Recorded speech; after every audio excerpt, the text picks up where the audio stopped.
Antes pudimos ver cómo la economía se expandió para generar un lenguaje común. En este punto de la historia, la economía tiene un giro imperialista al involucrarse en otras disciplinas. Esto debido a la búsqueda de que la nueva economía técnica fuera fructífera.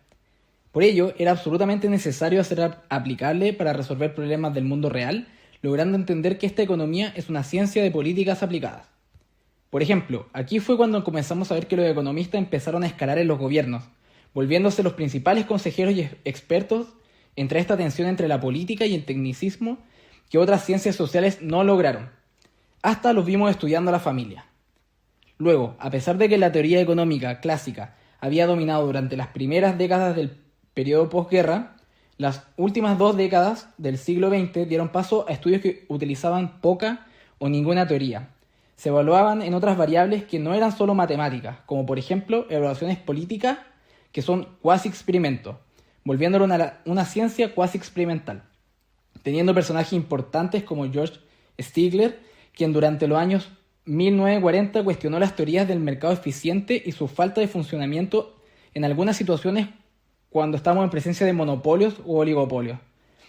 Una época donde se utilizaba mucho la estadística, las cifras reales, y donde este enfoque econométrico se puso a alentar a economistas a reformular sus preguntas, impulsándolos a tomar estadísticas del mundo real mucho más en serio en sus estudios y en sus análisis, dando un paso a esta revolución de la credibilidad. Ahora, acercándonos cada vez más a la actualidad, en los años 70, la economía convencional se diversifica, donde el primer paso fue la división entre la economía heterodoxa y la economía ortodoxa. Un momento de transición hacia un pluralismo dominante con el surgimiento de nuevos subcampos principales como la teoría de juegos, la economía experimental, la del comportamiento, entre otras más.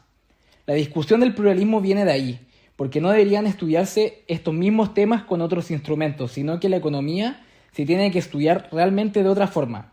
Así se crearon las distintas revistas, las sociedades, y empieza a aumentar la cantidad de publicaciones un montón, como también la diversidad dentro del mismo artículo, como por ejemplo las coautorías.